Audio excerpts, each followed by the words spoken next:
रोज़ एक न एक जातिवाद से कुछ ऐसी घटनाएं घटती रहती है जिसको सुन करके या देख करके दिल दहल जाता है। इटावा यूपी में एक घटना घटी। एक यादव जी कथा बाँच रहे थे। यूँ तो कहने भर का कोई भी समाज, कोई भी जाति के वर्ग के व्यक्ति कथा बाँच सकता है, ज्ञान की चर्चा कर सकता है, लेकिन कहा जाता है वहाँ के दबंग लोगों ने, कुछ स्वर्णों ने देखा एक व्यक्ति कथा बाँच रहा है, जाकर के उनको जाति पूछा।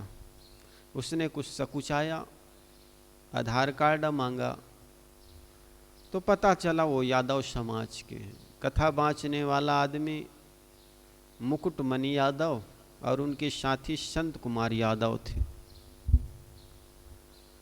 कहा जाता है तुम यादव होकर के तुम कथा कैसे बाँचते हो? कथा बाँच नहीं सकते हो। कथा बाँचने का अधिकार हमारे शास्त्रों में ब्राह्मणों को।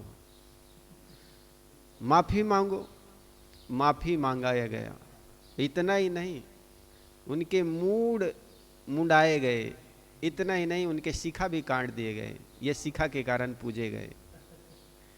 फिर भी शांति नहीं मिली मूर्खों को, तो उन्होंने पेशाब से छिड़क करके उनको पवित्र किया। ब्राह्मणों के पेशाब से छिड़का गया, कहे अब तुम मुक्त हो। उनको फिर जूते से मारे गए, घूंसा से मारे गए। भागवत भी शुरू हो गई। शाम को उन लोगों ने पता लगाया होगा, तो वो बोले कहाँ के रहने वाले? तो हमने कहा हम रहने वाले तो कानपुर के हैं, यहाँ छल्ला भी हमको हो गए 20 साल रहते। क्या काम करते हो? तो हमने कहा पहले हम शिक्षक थे, कि स्कूल चलाते थे। क्योंकि जो मोदी सरकार आई तो उस समय प्राइवेट स्कूलों को बंद करवा दिया गया। इसके बाद फिर हम भागवत में लग गए। तो बोले कि तुम्हें पता चलता है?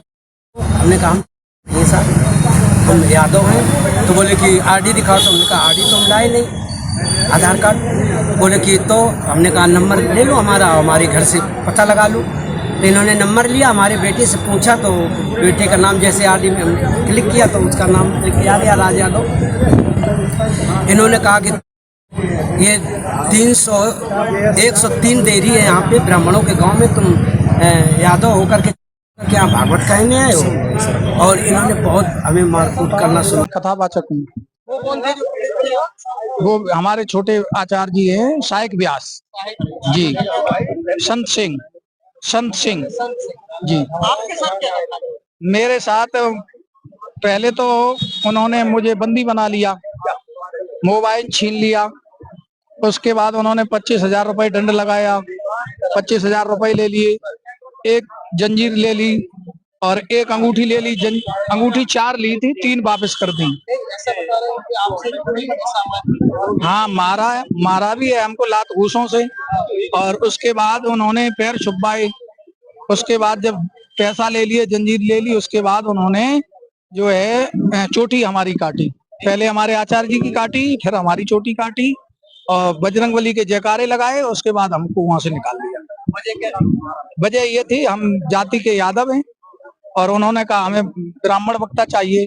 तो मैंने कहा ये तो तुम पहले सोच लेते भाई, आपने कथा जब सुनी थी हमारी तब तुमने छटवाई, पहले तो तुमने पूछी नहीं जाति, बाद में आपने जाति पूछी। तो हमने जाति छुपाते तो है नहीं, हमने बता दिया हम यादव हैं, पता कर। से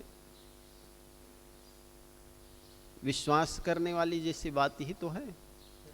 शंभुक वध कहा जाता है, बाद में जोड़ा गया है, प्रक्षेप्त है। शंभुक वध की कथा, शंभुक ऋषि जो थे वो शूद्र थे, छूत थे। अब वो कथा बाँचने का अधिकार नहीं। लेकिन जब महाराज राम को पता चला तो वशिष्ठ ने कहा कथा बाँचने, संन्यास लेने, ज्ञान चर्चा करने का अधिकार तो केवल ब्राह्मण को है। ये सूत तो केवल शंभुक जी तो केवल सेवा कर सकता है, सफाई का काम कर सकता है, घर में काम कर सकता है, लेकिन कथा वाँच रहा है तो महाराज राम के हाथों से उनको मरवाए गए। ये महाराज रामायण में लिखा गया। अब ये बात को तथाकथित कुछ विद्वान कहते हैं ये परिक्षेप्त में मुसलमानों ने विरोध में लिखा गया, डाला गया। अब बताओ, वर्तमान में इतना वैज्ञानिक युग है तब तो ये हाल हो रहा है, तो उस समय जहाँ पर लोग धर्म के नाम पर एक दूसरे को अछूत कहते थे, उस समय ऐसा किया होगा तो कौन आश्चर्य था।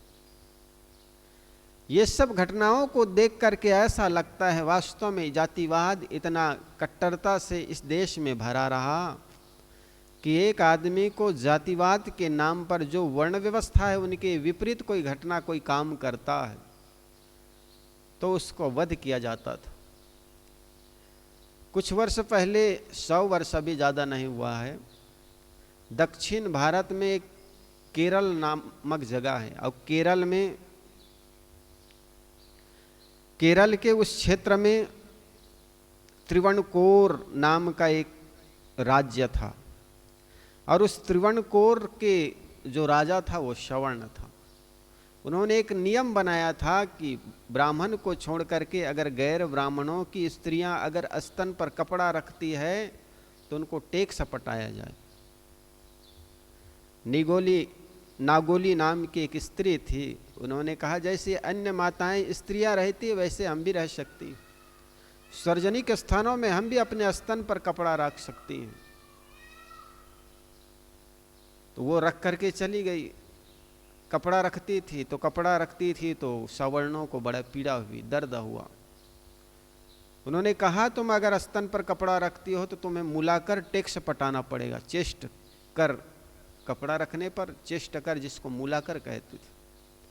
उन्होंने देने से इनकार कर दी, उनको सताए गए तो उन्होंने कमरे अंदर गया, अंदर जाकर के उन्होंने अपने दोनों स्तन को काट करके केले के पत्ते में जैसे वीडियो में दिखाया गया है प्रस्तुत कर दी। कुछ क्षण बाद रक्त बहने से उनकी मृत्यु हो गई।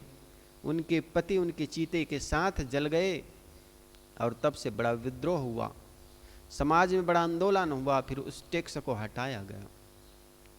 आज भी जाति के नाम पर आदमी को प्रताड़ना की जाती, शोषण किया जाता है। ये तो यूपी की घटना है। मुकुंद मणि यादव इटावा जिले के थे और संत कुमार यादव कथा बाँच रहे थे, दोनों सहयोगी थे, एक कथा बाँचते थे, कुछ ढोलक वोलक बजाते थे। अब वो कहते हैं मास्टर थे पहले, लेकिन मास्टरी जब छूट गई तो उनका कोई धंधा दिखा नहीं तो कथा बाँचने लगे। तो कथा बाँचना कोई गलत थोड़े, ये तो कहा जाता है ज्ञान की चर्चा जो करता है, जो जैसा कर्म करता है उनके अनुसार उनकी जाति हो जाती। बात ठीक है, जन्म में कोई जन्म से ब्राह्मण नहीं होता है, और जब कर्म से ब्राह्मण मानते हो तो ब्राह्मण हो गया ना, फिर अछूत कहाँ रह गया। फिर उनका चरण पूजो, पूजा करो, क्या फर्क पड़ता। कर्म के आधार पर अगर जातिवाद या ब्राह्मण माने तो ब्राह्मण हो गया। ज्ञान दे रहा है, लोग को ज्ञान अच्छी लग रही है, उनकी कथा अच्छी लग रही है, सुन रहे हैं, उनको बुला रहे हैं, तो दूसरे के पेट में दर्द क्यों हो रहता है। कुछ दिन पहले जबलपुर के एमपी के जबलपुर जिले में कोई देवकी पटेल नाम की कोई लड़की थी, वो भी कथा बाँच रही थी। ऐसे दबंग लोग जाकर कहने लगे तुम नारी हो और पटेल समाज कुर्मी समाज में से हो, तुम कथा नहीं बाँच सकती हो, कथा बाँचने का तो अधिकार ब्राह्मणों को। ठीक ऐसे ही महासमुंद छत्तीसगढ़ में एक यामिनी साहू नाम की लड़की थी, वो भी कथा बाँच रही थी।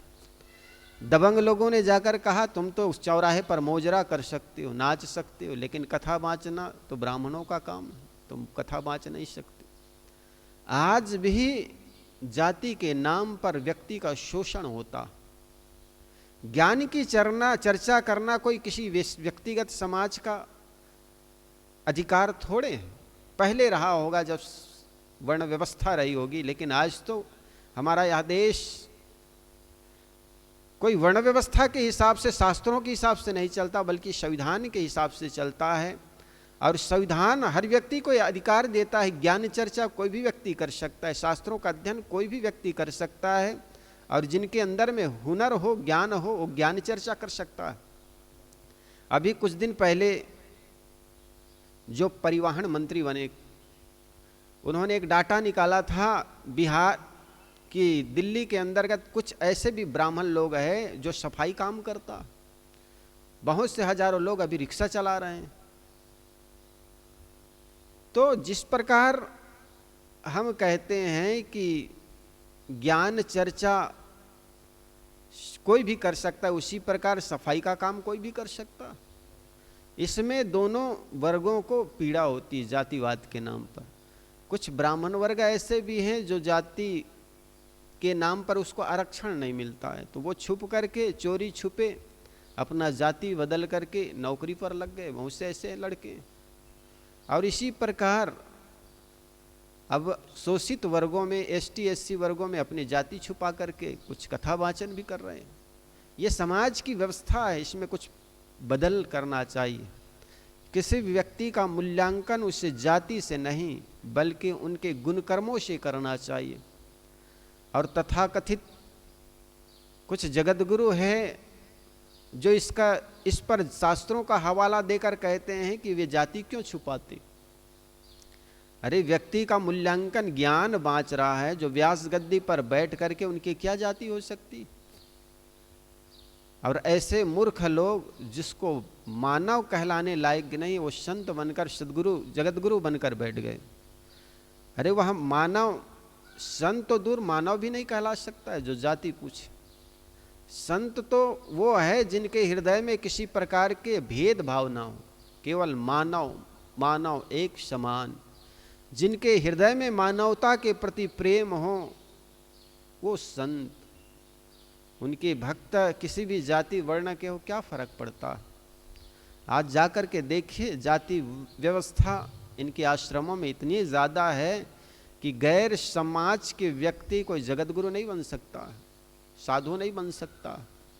वो तो सदगुरु संत कबीर जैसे, फक्कड़ बुद्ध जैसे महापुरुषों की ये देन है, जो कि साधना मार्ग पर चल करके कोई भी व्यक्ति अपने जीवन का कल्याण कर सकता। सदगुरु कबीर, बुद्ध, महावीर जैसे महापुरुषों ने ये सुंदर सिद्धांत दिया कि मानव कोई भी हो, ज्ञान पथ पर चल करके अपना आत्म कल्याण कर सकता है। और ये कायर कुचर लोग जातिवाद के हो हल्ला करके अपने को सिद्ध, श्रेष्ठ सिद्ध करना चाहता। सदगुरु कबीर कहते हैं, जाति जाति क्या पुकारते हो,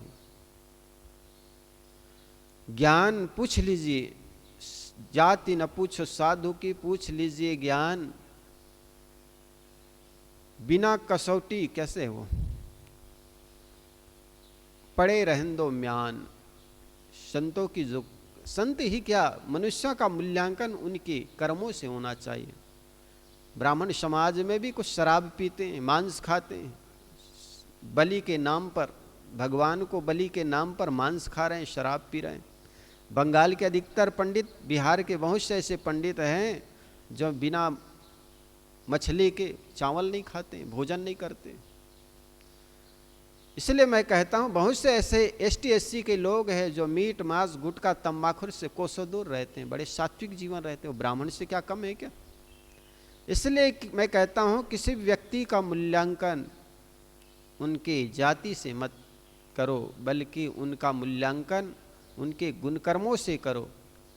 आज भी ये जातिवाद का जहर इस देश में इतना घुला हुआ है कि आए दिन अच्छे से अच्छे विद्वानों की भी तबहीनी हो जाती है, जातिवाद के नाम पर अपमान किए जाते हैं। और ऐसे ही लोगों ने अंबेडकर, ज्योतिबा फूले, पेरियार इत्यादि महापुरुषों को खूब सताए, पीड़ा दिए, उनको सम्मान नहीं दे पाए। जो ज्ञान लेकर आए उनको भी सम्मान नहीं दे पाए। तो जातिवाद इस देश के नाम पर जहर है और इस जहर को दूर करना बहुत जरूरी है। इसलिए किसी ने कहा, जाति है कि जाति ही नहीं, ये जात है कि जाति ही नहीं, आदमी के रक्त में घुला हुआ। चलो मानते हैं जो कश्मीर में पहलगाम में जो घटना घटी थी, मुसलमान दबंगों ने कुछ आकर के वहाँ पर धर्म पूछा था और धर्म पूछ करके हिंदुओं को गोली मारा था, लेकिन यहाँ पर जाति पूछ करके उनको अपमानित किया। क्या पहलगाम की जो घटना है उससे क्या कम है क्या? एक व्यक्ति को तुम गले से काट दो और दूसरा व्यक्ति को तुम कह दो कि तुम अछूत हो और जीवन भर उसी में बेचारे पिसता चला जाए, अछूत है अछूत है। एक व्यक्ति को गले से काट दो, उतने बड़े अपमान नहीं है, बल्कि एक व्यक्ति को जीवन भर जीते जी उसको अपमानित करके अछूत अछूत कह करके उनका अपमान करते रहो, ये जी जी करके तिल तिल करके मरना है। इसलिए सदगुरु कबीर कहते हैं, तहिया हम तुम ये कह लोहू एक प्राण बिया पैमू। साहब कहते हैं सबके शरीर में एक ही प्रकार के लोहू है, रक्त है, फिर अपने को किस प्रकार किस ज्ञान से अलग मानते हो। अभी रामदेव कुछ दिन पहले एक व्याख्यान दिया था, यद्यपि उनका शरीर यादव परिवार से है, लेकिन उन्होंने मैं आग की पूजा करता हूं, मैं अग्निहोत्री ब्राह्मण हूं। आपके मान लेने से क्या होता है, समाज माने तब ना। ये समाज के लोगों ने कभी नहीं माना कर्मों से व्यक्ति महान होते हैं, बल्कि उन्होंने जन्मजात जाति से अपना लेबल लगा लगा करके लोगों को अपमानित करना इनका गुणधर्म हो गया है। तो ये तो एक घटना घटी थी, इसको मैंने आप लोगों को सुनाया।